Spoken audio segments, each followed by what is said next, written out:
মাননীয় চেয়ারম্যান মহোদয়, মাননীয় সদস্য শ্রী দীপক মজুমদার আনিত যে প্রাইভেট মেম্বার রেজলিউশন খুবই গুরুত্বপূর্ণ বিষয় এবং প্রতি সেশনই আমাদের এই ট্যুরিজমের উপর, পরিকাঠামোর উপর বিভিন্ন আলোচনা আমরা অংশগ্রহণ করে থাকি এবং প্রতিবারই আমরা এটা বলার চেষ্টা করি যে ত্রিপুরা রাজ্যের পর্যটন আগামী দিনে রাজ্যকে বিশেষ করে কর্মসংস্থানের ক্ষেত্রে বেকারদেরকে একটা দিশা দেখাবে এবং অর্থনৈতিক বুনিয়াদকে শক্তিশালী করার ক্ষেত্রে পর্যটনের একটা বিশেষ ভূমিকা থাকবে। আমাদের রাজ্যের মাননীয় মুখ্যমন্ত্রী এবং দেশের যশস্বী প্রধানমন্ত্রী মোদিজি ওনারাও একমত যে পর্যটন হচ্ছে এমন একটা ক্ষেত্র, একদিকে যেমন পর্যটনের মাধ্যমে আমরা বিশ্ববাসীর কাছে আমাদের রাজ্যকে এবং দেশকে উপস্থাপন করব, ঠিক তেমনি রাজ্যের যুবকদেরকে পর্যটনের মাধ্যমে স্বনির্ভর করার ক্ষেত্রেও আমাদের সেখানে ভূমিকা নিতে হবে এবং সেটাকে মাথায় রেখেই আমাদের চিন্তা ভাবনা এবং পরিকাঠামোগত উন্নয়নের বিষয়ে বা উন্নয়নের দিকে আমরা ধাবিত হচ্ছি। মাননীয় দীপক মজুমদার বিস্তারিত আলোচনা করেছেন ওনার বক্তব্যে এবং পরবর্তী সময়ে মাননীয় সদস্য শ্রী শৈলেন্দ্রচন্দ্র নাথ, সম্মানিত সদস্য শ্রী বীরজিৎ সিনহা এবং দীপঙ্কর সেন মহোদয় তাদের দৃষ্টিভঙ্গি নিয়ে সে বিষয়ে আলোচনা করেছেন। মাননীয় সদস্য শ্রী শৈলেন্দ্রচন্দ্র নাথ যে বক্তব্য রেখেছেন, আসলে উনি কি বুঝাতে চেয়েছেন আমি সেটা বুঝতে পারিনি। উনি পার্সেন্টেজের হিসাব করেছেন। আমার মনে হচ্ছিল আমরা হয়তো বাজেট সেশনে আছি, যে কোন খাতে কত পার্সেন্টেজ বৃদ্ধি পেয়েছে, কোন খাতে কত পার্সেন্টেজ কমেছে। উনি একটা রেট্রোস্পেক্টিভ একটা হিসাব আমাদের সামনে রাখলেন। আসলে আমি আপনাকে আহ্বান জানাবো, আপনার কাছে যদি কোনো তথ্য থাকে, যেটা আপনি বলেছেন এজির দেওয়া তথ্য, এটা আমি মনে করি না আজকের এই সভায় যেটা কনক্লুসিভ, এটা ইনকনক্লুসিভ। আপনার দলের সদস্যই রয়েছে পিএসসির চেয়ারম্যান, পাবলিক অ্যাকাউন্টস কমিটির চেয়ারম্যান। দপ্তরকে যদি আমাদেরকে বলা হয়, নিশ্চয়ই আমরা সে বিষয়ে দেখব। যদি চিঠি আকারে দেন বা আলোচনা করেন, আমরা সেক্রেটারি ডাইরেক্টর রয়েছেন, পিএসসি যদি ডাকে ওনারা আসবেন এবং প্রজেক্ট ওয়াইজ, ইয়ার ওয়াইজ, ডেটা ওয়াইজ আপনারা আলোচনা করতে পারেন।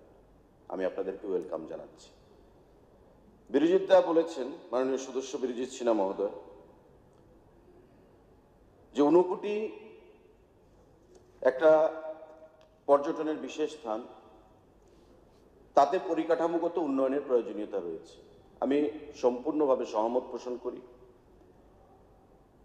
এবং আপনার মাধ্যমে মাননীয় সদস্য শ্রী বীরজিৎ সিনহাকে জানাতে চাইব, বা উনিও নিশ্চয়ই জানেন, কারণ উনি ত্রিপুরা রাজ্যের রাজনীতিতে এমন নয়, নতুন, দীর্ঘদিনের প্রতিদ্বন্দ্বিতা করছেন, প্রতিনিধিত্ব করছেন কৈলাসহর বিধানসভা কেন্দ্র থেকে, যে ঊনকোটি থেকে 3 কিলোমিটার দূরে সোনামুখী একটা জায়গা রয়েছে। 72 কোটি টাকা খরচ করে এডিবি ফান্ডে সেখানে নতুন করে পরিকাঠামো গড়ে উঠছে। আগামী 1 বছরের মধ্যে তা সম্পন্ন হবে। আমি প্রশ্ন রাখছি দীপঙ্কর বাবুকে এবং শৈলেন্দ্রনাথ সেখানে মাননীয় সদস্যকে, যে আপনাদের সময় পর্যটনকে শিল্প আকারে ঘোষণা দেওয়া হয়েছিল ইন দ্য ইয়ার 2008-2009, কিন্তু শিল্প আকারে ঘোষণা দেওয়ার পরেও শিল্পকে প্রতিষ্ঠা করার জন্য যে পদক্ষেপ গ্রহণের প্রয়োজন, সেই পদক্ষেপ কিন্তু তারা গ্রহণ করার প্রয়োজনীয়তা বোধ করেনি। বরং 22,96,00,000 টাকা দিল্লি থেকে এসছে টাকা উন্নয়নের জন্য, সেই টাকাকে ইচ্ছাকৃতভাবে ফেরত দিয়ে দেওয়া হয়েছে। আমরা কি শুনতাম? আপনার দলের প্রাক্তন মুখ্যমন্ত্রী কি বলতেন? পর্যটন হচ্ছে বেলিল্লাপনা। পর্যটন, আমরা বলি পর্যটন হচ্ছে ভবিষ্যৎ। আমাদের মুখ্যমন্ত্রী বলেন পর্যটন is future, tourism is our future. আমাদের প্রধানমন্ত্রী বলেন যে সারা রাজ্যে, প্রতি রাজ্যে এমন একটি ক্ষেত্রকে চিহ্নিত করো, একটি ডেস্টিনেশনকে আইডেন্টিফাই করো, যেটাকে সেন্টার অফ এক্সেলেন্স হিসাবে আমরা ঘোষণা দিতে পারবো, যেটাকে আমরা সারা বিশ্বের কাছে শোকেস করতে পারবো। আর ওনাদের মুখ্যমন্ত্রী বলতেন পর্যটন হচ্ছে বেলিল্লাপনা, পর্যটনে টাকা চলে যাক তাতে আপত্তি নেই। দীপঙ্কর বাবু সঠিক বলেছেন। চোত্তাকলার একটা অনুষ্ঠানে ওনার সঙ্গে আমরা ছিলাম, আমাদের ট্যুরিজম দপ্তরে। আমাকে বলেছেন যে চোত্তাকলা আমাদের সময়ই হয়েছে, সে হয়েছে, আপনাদের সময় হয়েছে, কিন্তু আপনারা যে পরিকাঠামো করেছেন ভারত বাংলা মৈত্রীর সেই সম্পর্ককে আরো জোরদার করার জন্য, একটা শৌচালয়ের পর্যন্ত জায়গা ছিল না, একটা ক্যাফেটেরিয়া ছিল না। আগরতলা থেকে মানুষ যাবে, প্রাকৃতিক কার্য সম্পাদনের জন্য একটা জায়গার প্রয়োজন, সেটা করার প্রয়োজনীয়তা বোধ করেননি। বা আপনাদের যে দূরদর্শিতা, আপনারা বলছেন প্ল্যান করে করার জন্য, আপনাদের প্ল্যানিংটা কোথায় ছিল সেদিন? একটা শৌচালয় পর্যন্ত আপনারা প্রয়োজনীয়তা বোধ করেননি, একটা ক্যাফেটেরিয়া প্রয়োজনীয়তা সেখানে বোধ করেননি, একটা লগঘাট নির্মাণের সেখানে আপনারা বোধ করেননি। আমরা স্বদেশ দর্শন স্কিমে সেটা করেছি প্রায় 5.5 কোটি টাকা ব্যয় করে। আপনাকে নিয়েই আমরা সাক্ষী রেখে উদ্বোধন করেছি। পর্যটক কমেছে ওই চোত্তাকলা পার্কে। কারণ কি? মানুষ যাবে 100 কিলোমিটার 200 কিলোমিটার দূর থেকে, গিয়ে কিছু ভারত বাংলার মৈত্রী নিদর্শন সেখানে দেখবে। একটা শৌচালয় নেই, খাবার জায়গা নেই, বিশ্রামাগার নেই। আমরা সেগুলোকে নতুন পরিকাঠামোয় যুক্ত করেছি, যেগুলো আপনাদের সময় ছিল না। আপনাদের বন্ধু সরকারই ছিল 2004 সাল থেকে 2014 সাল পর্যন্ত। কেন আপনারা ট্যুরিজম সেক্টরে, যদিও অন্য সেক্টরে অঢেল অর্থ এসছে, 10 টাকা চাইলে 100 টাকা এসছে, কিন্তু ট্যুরিজম সেক্টরে আপনারা কেন অধিক অর্থ আপনারা আনতে পারলেন না? বা অর্থ কেন্দ্রীয় সরকার তখনই দেবে যখন দেখবে যে আপনারা যে অর্থ প্রদান করা হয়েছে সেই অর্থের সঠিক আপনারা ব্যবহার করেছেন। ইউটিলাইজেশন সার্টিফিকেট যদি সঠিকভাবে ইউসি আপনারা প্রদান করতে না পারেন, কেন্দ্রীয় সরকার নিশ্চয়ই অর্থ দেবে না। আমরা সেই কাজটা করছি। আপনি বাহবা নিতে চাইছেন যে সব আপনাদের সময় ছিল, সব আপনাদের সময় ছিল। এখানে প্রাক্তন পর্যটন মন্ত্রী প্রণজিৎ বাবু ছিলেন। আমি জিজ্ঞাসা করলাম, বা আমরা সেটা জানি, নারিকেল কুঞ্জে বলুন তো আপনাদের সময় কি ছিল? আজকে যে নারিকেল কুঞ্জে সুদৃশ্য লগঘাট কটেজ তৈরি হয়েছে, আজকে যে নারিকেল কুঞ্জে কোটি কোটি টাকা ব্যয় করে আমরা motorised boat, shikara, house boat আমরা তৈরি করছি বা যোগ করেছি, আপনাদের সময় সেই নারিকেল কুঞ্জে কি ছিল? একটা জঙ্গল ছিল, টেররিস্ট সেখানে আস্তানা গেড়ে থাকতো, মানুষ দিনের বেলা যেতে ভয় করত, কিডন্যাপিং হতো, লুট হতো, ছিনতাই হতো, দিনের বেলা মানুষ যেতে ভয় করত। আজকে সেই নারিকেল কুঞ্জে মানুষ রাত যাপন করছে। এই নারিকেল কুঞ্জকে ঢেলে সাজানোর প্রক্রিয়া 2018 সালে আমাদের সরকার আসার পর আমরা শুরু করেছি। বর্তমানে সেটা কন্টিনিউশন রয়েছে। প্রতিনিয়ত আমরা নারিকেল কুঞ্জকে কিভাবে বিশ্বের কাছে আমরা শোকেস করতে পারি সে দিশায় আমরা কাজ করছি। নারিকেল কুঞ্জ ছিল, জলাশয় তো আমরা তৈরি করতে পারবো না। অনিমেষ বাবু বলছিলেন যে চারমিনার গেট ব্রিটিশ আমলেও ছিল, পৃথিবী যতদিন থাকবে চারমিনার গেট থাকবে। এখন কোনো সরকার যদি দাবি করে যে আমার সরকার এসছে বলে চারমিনার গেট রয়েছে, তবে সেটা কিন্তু বাস্তবসম্মত নয়, মানুষ তা হাসবে। তো নারিকেল কুঞ্জ আপনার সময় ছিল, জায়গাটার নাম ছিল, কিছু নারিকেল গাছ ছিল, জলাশয় ছিল, কিন্তু সেটাকে বিশ্বের দরবারে উপস্থাপন করার প্রক্রিয়া আপনাদের মধ্যে ছিল না। কারণ ট্যুরিজম ছিল আপনাদের কাছে বেলিল্লাপনা, আপনাদের প্রাক্তন সরকারের কাছে, আপনাদের প্রাক্তন মুখ্যমন্ত্রীর কাছে। আজকে নারিকেল কুঞ্জ G20 মিটিং হচ্ছে, 16th ফিনান্স কমিশনের প্রতিনিধিরা আসছে, নীতি আয়োগের প্রতিনিধিরা আসছে, এসে নারিকেল কুঞ্জে ওরা ভ্রমণ করছে। এটা আমাদের বলতে হচ্ছে না, দিল্লি থেকে খোঁজ নিয়ে তারা ঠিক করছে তারা কোথায় যাবে, তারা ফাইনাল করছে যে আমরা নারিকেলকুঞ্জে যাব। রাজ্য সরকার আমরা আধিকারিকদেরকে দিয়ে তাদেরকে শুধু গাইড করছি ডেস্টিনেশনে পৌঁছানোর জন্য। ছবি মোড়া আপনাদের সময় ছিল, আই ফুললি এগ্রি, কিন্তু পরিকাঠামো ছিল কিনা?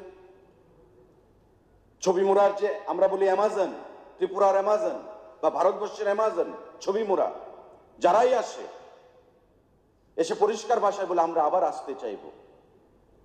আপনারা পরিকাঠামো তৈরি করেননি। মানুষ বসে একটু চা খাবে সেই পরিকাঠামোর বন্দোবস্ত আপনাদের সময় ছিল না, শৌচালয়ের বন্দোবস্ত ছিল না।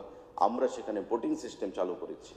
আজকে প্রায় 60 কোটি টাকা ব্যয় করে মাননীয় মুখ্যমন্ত্রী শিলান্যাস করে এসেছেন। আগামী 1 বছরের মধ্যে নতুন পরিকাঠামো সেখানে গড়ে উঠবে। 1 বছর পর আবার কথা হবে। নারিকেলকুঞ্জ, ছবি মোড়া বা আপনি যেই টুরিস্ট ডেস্টিনেশনের কথা বলেছেন, কসবা কালীবাড়ি, মাননীয় মুখ্যমন্ত্রীর হাত ধরে শিলান্যাস হয়েছে।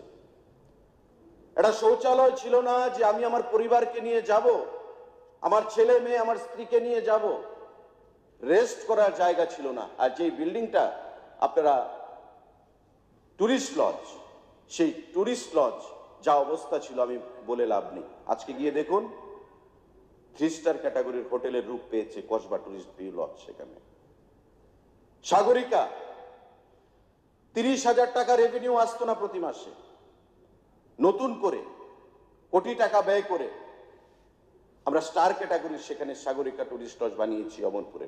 মাননীয় বিধায়ক অমরপুরের এখানে আছেন। আজকে 30,000 টাকা যেখানে রেভিনিউ আসতো না, আমাদের 2.5 লক্ষ টাকার উপর প্রতি মাসে রেভিনিউ আসছে সেই সাগরিকা টুরিস্ট লজ থেকে, মাননীয় চেয়ারম্যান মহোদয়। ইডেন আমাদের ত্রিপুরা রাজ্যের একমাত্র hill station Jampui, Eden tourist lodge যারাই যেতে চায় এসে কমপ্লেন করত। আগামী 2 মাস বাদে 3 মাস বাদে যাবেন, ইডেন টুরিস্ট লজের একটা পার্ট আমরা রিফারবিশমেন্ট রিনোভেশন করে নতুন ভাবে আমরা উপস্থাপন করব রাজ্যবাসীর কাছে। আরেকটা অংশ যে পুরানো অংশটা সেটাকে আমরা ডিসমেন্টেল করে 3 স্টার ক্যাটাগরির হোটেলের মতো নতুন করে রূপ দেব আগামী 1.5-2 বছরের মধ্যে। প্রসেস চলছে। উদ্দেশ্য কি? পর্যটকদের আগমন বৃদ্ধি করা, রেভিনিউ জেনারেশন করা এবং এই রাজ্যের যুবকদেরকে পর্যটন সহায়ক প্রকল্পের মাধ্যমে, যেটা আমাদের পর্যটন দপ্তর ইন্ডাস্ট্রি দপ্তরের যৌথ একটা প্রয়াস, পর্যটন সহায়ক প্রকল্প, সেটার মাধ্যমে লোন প্রদান করে ট্যুরিজম সেক্টরে যদি কেউ স্বাবলম্বী হতে চায় তবে তাকে সহযোগিতা প্রদান করা। মাননীয় চেয়ারম্যান মহোদয়, সে দিশায় আমরা কাজ করছি। আমাদের হোমস্টে ফ্যাসিলিটি মাননীয় মুখ্যমন্ত্রীর হাত ধরে গত প্রমোফেস্টের সময় ডুম্বুরে নারিকেলকুঞ্জে আমরা 9টা লাইসেন্স দিয়েছিলাম হোমস্টের জন্য। আজকে সেই হোমস্টের সংখ্যা ত্রিপুরা রাজ্যে 50-এর উপর ছাপিয়ে গেছে, 60-এর উপর ছাপিয়ে গেছে। এবং আপনারা জানলে নিশ্চয়ই জানবেন যে প্রতি মাসে সিজনে এক একটা হোমস্টে থেকে 1 লক্ষ, 1.5 লক্ষ, 2 লক্ষ টাকা তারা আর্ন করছে। অফ সিজনে 40,000, 50,000, 60,000 টাকা তারা আর্ন করছে। এটা আমাদের বক্তব্য নয়, তারা নিজেরা বলছে। সহজ সরল উপজাতি যুবক, সহজ সরল উপজাতি জনজাতি যুবকরা সাপ্রেসড ফিগার, দপ্তরের আধিকারিকরা যখন তাদেরকে জিজ্ঞাসা করে তারা সঠিক ফিগারটা অনেক সময় দিতে চায় না, কারণ ওদেরকে বলা হয় যে সঠিক ফিগার দিবি না তবে সরকার তোদেরকে টাকা নিয়ে যাবে, তোদের ট্যাক্স দিতে হবে সরকারকে। তাই যদি 1.5 লক্ষ টাকা ইনকাম হয়, ওরা বলছে 1 লক্ষ টাকা ইনকাম, 50,000 টাকা income. This is a suppressed figure. কিন্তু আমরা তো তাদের কাছ থেকে অর্থ চাই না। আমরা চাই রাজ্যের জনজাতি যুবক যুবতীরা যারা রয়েছেন হোমস্টের মাধ্যমে তাদের রুজি রুটির সন্ধান তারা করে নিক, যাতে করে নারিকেলকুঞ্জের মতো জায়গায় মাসে 1.5 লক্ষ, 2 লক্ষ, 1 লক্ষ টাকা ইনকাম করছে জনজাতি যুবকরা। সেটা আমাদের রাজ্যের কাছে গর্বের বিষয়। আমাদের জাতি জনজাতির ঐক্যের ক্ষেত্রে এটা অনেকটাই আমাদেরকে সামনের দিকে এগিয়ে নিয়ে যাবে। মাননীয় চেয়ারম্যান মহোদয়, আপনারা তো সেই জিনিসটা কখনো উপলব্ধি করতে পারেননি। দোষ ধরতে হবে যে পর্যটন পরিবর্তন হচ্ছে প্রধানমন্ত্রী, মুখ্যমন্ত্রী, আমাদের সরকারের নেতৃত্বে। সেই জিনিসটা আপনারা উপলব্ধি করছেন, কিন্তু তার মধ্যে একটা ফল্ট ফাইন্ডিং অ্যাটিটিউড আপনাদের থাকবে। যাই হোক, এটা আপনাদের ইতিহাস, আপনারা ইতিহাস থেকে কখনো শিক্ষা নেন না, এটাই আপনাদের বর্তমান, আপনাদের ভবিষ্যৎও সেটাই হবে। আমরা আপনাদের কাছ থেকে পজিটিভ বা পজিটিভিটি থাকবে সেটা আমরা কখনো আশা করি না। মাননীয় চেয়ারম্যান মহোদয়, মাননীয় সদস্য দীপক মজুমদার যে প্রস্তাব উনি রেখেছেন আমি তাকে সমর্থন করছি, এবং বর্ডার নিয়ে উনি যে প্রস্তাব রেখেছেন, কেন্দ্রীয় সরকারের অর্থানুকূল্যে আমাদের একটা প্রয়াস ছিল সেখানে যে আপনি ওয়াগা বর্ডারে যেমন জাতীয় পতাকাকে যখন সম্মান জানিয়ে বিকেলবেলা যখন সেটা অস্তনমিত করা হয়, এমন একটা কর্মসূচি আমাদের করার, কিন্তু দুই দেশের বিশেষ করে বাংলাদেশের যে বিডিআর মানে বিজেপি তারা সেটাতে অবজেকশন দিয়েছে। যেহেতু এক্সটার্নাল অ্যাফেয়ার্সের বিষয়, আমাদের দুই দেশের আধিকারিকের মধ্যেও কথা হয়েছে, কিন্তু আমরা সেই প্রজেক্টটাকে কন্টিনিউ করতে পারিনি। নতুন জায়গায় আমরা সেটা কাজ চলছে, মাননীয় মেয়র সাহেব বিধায়ককে নিয়েই আমরা সেটা পরিদর্শনে যাব এবং সেটাকে আগামী দিনে কি করে আরো সুন্দর আকৃষ্ট করা যায় সে দিশায় আমরা কাজ করব। মাননীয় সদস্যকে আমি সেটা আশ্বস্ত করতে চাইছি। তার বাইরে আগামী দিনে আমাদের পর্যটনের যে অনেক বিষয় এখানে আলোচনা হয়েছে, প্রতিটি ক্ষেত্রে 59 কোটির কথা আমি বলেছি। বিরজিৎ বাবু যে সোনামুখীর যে প্রজেক্ট আমাদের গড়ে উঠছে, উনি সেদিন বলেছেন আমাকে যে ওরে বাবা, এটা তো বিশাল একটা পরিকাঠামো তৈরি হচ্ছে, খুব সুন্দর পরিকাঠামো তৈরি হচ্ছে। আমি বললাম যে দাদা আপনি 1 বছর আর অপেক্ষা করুন, 30-40% কাজ হয়ে গেছে, 1 বছরের মধ্যে আমরা সেটাকে আশা করি উদ্বোধন করব এবং আগামী দিনে এটা একটা সারা দেশের মানুষের কাছে যারা 59 কোটি আসবে, এটা প্রাকৃতিক কার্য সম্পাদন করার জায়গা ছিল না 59 কোটিতে। আপনাদের সরকার 25 বছর ছিল, কি করতে পেরেছেন? কি জবাব দেবেন? কোথাও নেই। আমরা সেটা করেছি বা করছি। মানুষ এসে থাকবে, খাবে, adventure tourism, eco tourism, water tourism, spiritual tourism, প্রতিটা ক্ষেত্রে আমরা আগামী দিনে রাজ্যকে দিশা দেখাবো। রাজ্যের ভারতবর্ষের মানুষ এই রাজ্যে আসবে, রাজ্যের মানুষের অর্থনীতি এতে আমাদের প্রজেক্ট মাননীয় মুখ্যমন্ত্রী শিলান্যাস করেছেন। আমরা যারা সনাতনী, আমরা যারা হিন্দু ধর্মে বিশ্বাসী, কেন্দ্রীয় ট্যুরিজম মন্ত্রকে গজেন্দ্র সিং শেখাবতজি এর স্যাংশন দিয়েছেন। কাজ শুরু হয়ে গেছে, 1.5 বছরের মধ্যে আমাদের সেটা সম্পন্ন করব। 51 শক্তিপীঠ, ভারতবর্ষের কোথাও এত বড় প্রজেক্ট শক্তিপীঠের রেপ্লিকা আর নেই। অর্থাৎ 51টা শক্তিপীঠ, মাতা ত্রিপুরেশ্বরীর মন্দির রয়েছে, তার বাইরে 50টা শক্তিপীঠ আপনি এক জায়গায় পেয়ে যাবেন। সেখানে আধুনিক বন্দোবস্ত সমস্ত কিছু থাকবে পর্যটক বা ভবন প্রিপারেশন লোকেদের জন্য। এখন হলে তো আপনি 5 বছর বাদে বলবেন এটা তো আমাদের সময় তৈরি করার রূপরেখা আমরা করেছিলাম। সবকিছু যেহেতু আপনাদের সময় ছিল, ত্রিপুরা রাজ্যে যা কিছু হবে বা যা কিছু হয়েছে এটা বামফ্রন্ট সরকারের আশীর্বাদ, বামফ্রন্ট সরকারের ফসল। আমাদের 7 বছরে তো আমরা কিছুই করিনি। আমাদের প্রধানমন্ত্রী, আমাদের মুখ্যমন্ত্রী তো কিছুই করেননি। আপনাদের বক্তব্য শুনলে সেই জিনিসটাই বোঝা যাচ্ছে। একজন বলছেন পার্সেন্টেজের কথা, আমি বলেছিলাম যে এটা বাজেট সেশনে মনে হচ্ছিল। আসলে ট্যুরিজমে আমার জানা নেই যে আমাদের সময়ে ট্যুরিজম দপ্তর থেকে কোনো অর্থ দিল্লিতে ফেরত গেছে সঠিক ব্যবহারের কারণে। আমাদের দপ্তর থেকে, হ্যাঁ আপনাদের সময় গেছে, আমি যেটা বলেছি 22,96,00,000 টাকা ফেরত গেছে, কারণ ছিল ট্যুরিজম আপনাদের কাছে বেলিল্লাপনা। আজকে আপনারা ট্যুরিজমের জন্য অনেক দরদ দেখাচ্ছেন, কেন বিগত দিনে সেটা দেখাননি? কেন আপনাদের প্রাক্তন মুখ্যমন্ত্রী সেটা দেখায়নি? কেন আমাদের যে ইম্পর্টেন্ট টুরিস্ট ডেস্টিনেশন গুলো, ল গার্ডস গুলো বা আমাদের যে লজেস গুলো সেগুলোকে আধুনিক রূপ প্রদান করা হয়নি? মানসিকতার অভাব, দূরদর্শিতার অভাব। আজকে আপনি আর্কিটেক্টের মতো কথা বলছেন যে প্রসাদ স্কিমে মাতা ত্রিপুরা সুন্দরী মন্দির হয়েছে, তা একটু ঘুরিয়ে যেতে হচ্ছে সামনের দিকে, কেন না? আপনি জানলে অবাক হবেন, নিশ্চয়ই জানেন যে কেন্দ্রীয় সরকার যে টাকা প্রসাদ স্কিমে আমাদেরকে বরাদ্দ করেছিল, টাইমলি আমাদের কাজ সম্পন্ন হচ্ছিল না। কারণ আপনারা দেখেছেন ফ্লাড, ন্যাচারাল ক্যালামিটি সমস্ত কিছু ছিল, লেবারার বাইরে থেকে আসে বা রাজ্যের লেবারাররা কন্টিনিউটি সেখানে ছিল না বিভিন্ন কারণে। স্টেট এক্সচেকার থেকে প্রায় 17 কোটি টাকা আমরা প্রদান করছি, স্টেট ফান্ড থেকে 52 কোটি টাকা খরচ করে শক্তিপীঠ আমাদের মাতা ত্রিপুরী সুন্দরী মন্দির নতুন করে সেজে উঠেছে, যার শুভ উদ্বোধন মাননীয় যশস্বী প্রধানমন্ত্রী করবেন আগামী 22 তারিখ। বন্ধুরা, এই যে জিনিসগুলো, অ্যাচিভমেন্টগুলো, আজকে নবরাত্রিতে দেশের প্রধানমন্ত্রী প্রথম দিন শক্তিপীঠ থেকে পূজা অর্চনা শুরু করবেন। ভারতবর্ষে অন্য শক্তিপীঠও ছিল, কেন উনি ত্রিপুরা রাজ্যে আসছেন?